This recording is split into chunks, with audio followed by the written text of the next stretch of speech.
ईश्वर तक पहुंचने के 4 मार्ग।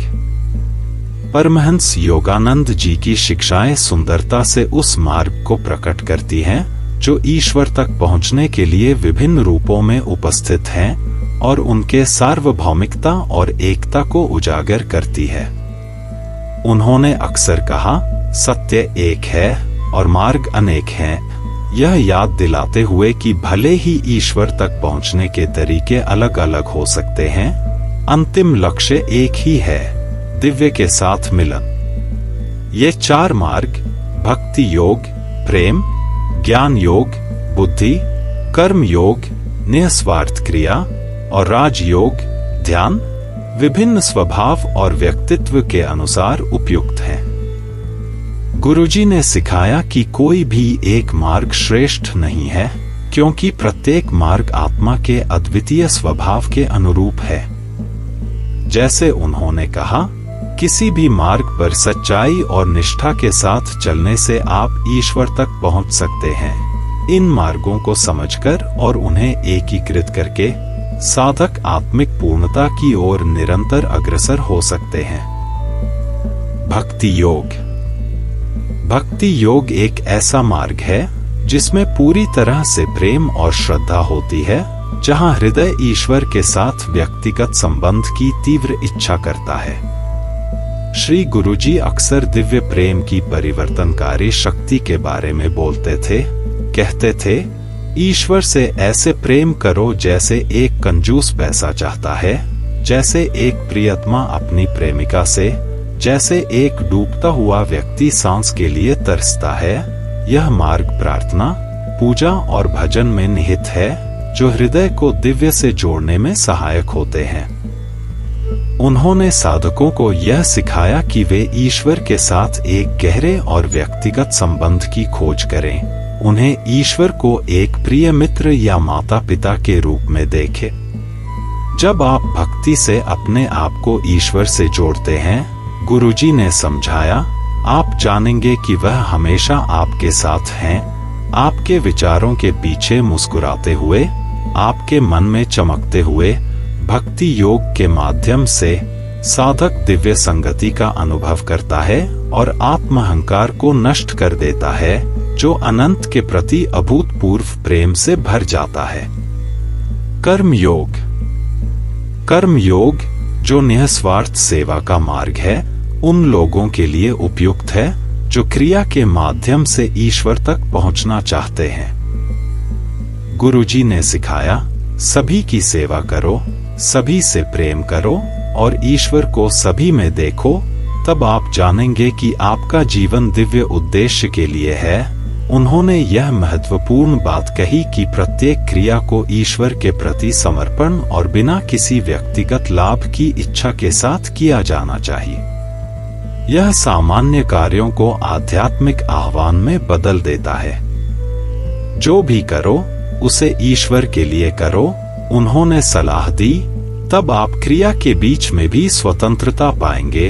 दूसरों की निस्वार्थ सेवा करते हुए कर्मयोगी अपने हृदय और मन को शुद्ध करता है, जिससे वह ईश्वर की उपस्थिति को अनुभव करने के लिए तैयार हो जाता है।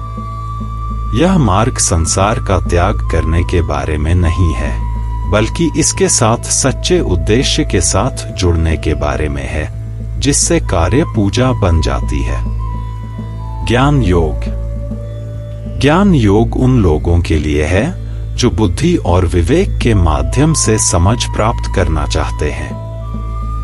गुरुजी ने साधकों को वास्तविकता और उनके स्वयं के अस्तित्व पर प्रश्न पूछने के लिए प्रोत्साहित किया। कहते थे, दुनिया का विश्लेषण करो, आप पाएंगे कि यह एक स्वप्न है और केवल ईश्वर ही वास्तविक है। यह मार्ग अस्थिर और शाश्वत के बीच भेद करने के लिए है, जो अंततः आत्मा की ईश्वर के साथ एकता की समझ में मदद करता है। गुरुजी ने कहा, सच्ची बुद्धि इस बात को समझने में है कि आत्मा की अनंत आनंद की प्राप्ति और इंद्रियों के क्षणिक सुखों के बीच का अंतर, जबकि यह मार्ग बौद्धिक कठोरता की आवश्यकता है। इसे ध्यान और आंतरिक अनुभव से संतुलित किया जाता है। जैसा उन्होंने लिखा, बौद्धिक विवेक को ध्यान से समर्थन मिलना चाहिए, क्योंकि केवल आंतरिक अनुभव से ही आप सच में ईश्वर को जान सकते हैं। ज्ञान योग सत्य के प्रकाश से साधक के मार्ग को प्रकाशित करता है, जिससे वह अपनी दिव्यता को महसूस कर पाता है। राजयोग।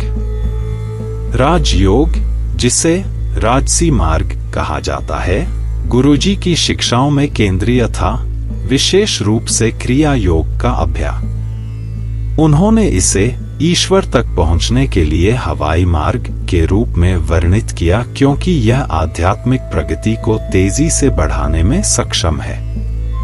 ध्यान और श्वास नियंत्रण के माध्यम से राजा योग शरीर और मन को सामंजस्यपूर्ण बनाता है, जिससे साधक को सीधे ईश्वर का अनुभव होता है। गुरुजी ने कहा, गहरे और नियमित रूप से ध्यान कर।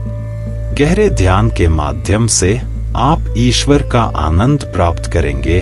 उन्होंने क्रिया योग की परिवर्तनकारी शक्ति पर भी बल दिया।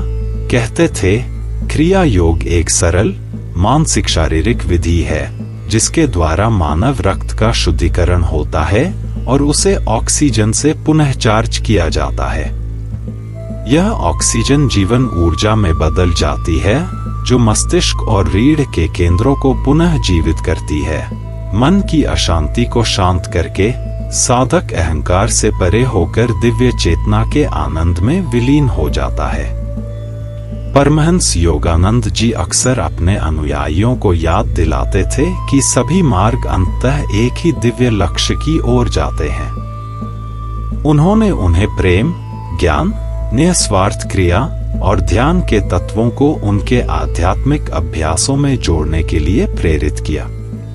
सभी मार्गों का सर्वोत्तम लें, उन्होंने कहा, और ईश्वर की ओर एक संतुलित दृष्टिकोण अपनाएं। उनकी शिक्षाएं साधकों को आश्वस्त करती हैं कि दिव्य हमेशा पहुंच योग्य है, जो उन लोगों के लिए प्रकट होने को तत्पर है जो सच्चे दिल से प्रयास करते हैं। जैसा गुरुजी ने वादा किया, ध्यान का थोड़ा सा अभ्यास भी आपको भय और भारी दुख से मुक्त कर देगा। इन मार्गों में से किसी पर भी दृढ़ता से चलकर आत्मा अपनी अनंत दिव्यता से जुड़ने की ओर जागृत हो जाती है।